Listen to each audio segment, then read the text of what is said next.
Europe 1, 6h26, en ce 17 décembre 2015. Aujourd'hui dans l'histoire, notre voyage quotidien dans le temps avec le commandant Franck Ferrand. Bonjour Franck, à quel 17 décembre allons-nous ce matin? Le 17 décembre 1946, Thomas, pour le premier bulletin météo télévisé. C'est Paul Douchy qui s'y colle. Ce monsieur n'est pas un professionnel de la télé comme nos présentateurs actuels. C'est un prévisionniste de la météorologie nationale et bien entendu, il ne dispose pas de nos cartes interactives.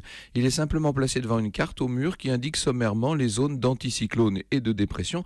Autant dire qu'on est très loin de la clarté des bulletins 2015. Et c'était un bulletin quotidien à l'époque? Hebdomadaire à l'époque. C'est en 58 qu'on en viendra au bulletin quotidien.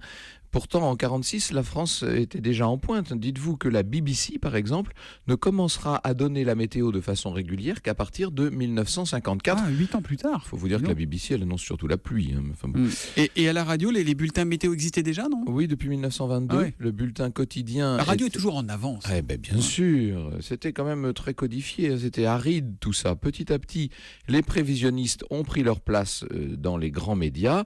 Souvenez-vous bien sûr d'Albert Simon sur Europe numéro 1. Écoutez-le avec André Arnaud qui avait pris l'habitude de le mettre en boîte. On aura une petite remontée de la température, quand même de belles journées ensoleillées ou tout est perdu? Je crois que pratiquement tout est perdu à part quelques journées.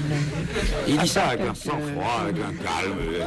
À part quelques journées de soleil en octobre, mais il y aura quand même des gelées nocturnes et des brouillards le matin, alors il n'y aura que quelques après-midi ensoleillés en octobre. Allez, soyez gentils, allez-vous-en, c'est pas possible. Allez, on arrête là. Oui, là, c'est pas André Arnaud, c'est Jacques Paoli. Oui, c'est Jacques Paoli, c'est ça, ouais. Albert Simon, j'allais dire irremplaçable, mais si, puisque nous avons l'incomparable Laurent Cabrol, mais enfin ça, c'est une autre histoire. Et Laurent qui n'a rien d'une speakerine parce qu'il fait ses propres prévisions météo, Laurent Cabrol. L'histoire, on la retrouve tout à l'heure, à 14h sur Europe 1, vous nous parlerez de quoi? Nous brosserons le portrait d'un homme du désert extraordinaire, le père de Foucault. Rendez-vous donc en début d'après-midi, 14h sur Europe 1, avec Franck Ferrand, à tout à l'heure. Bonne journée.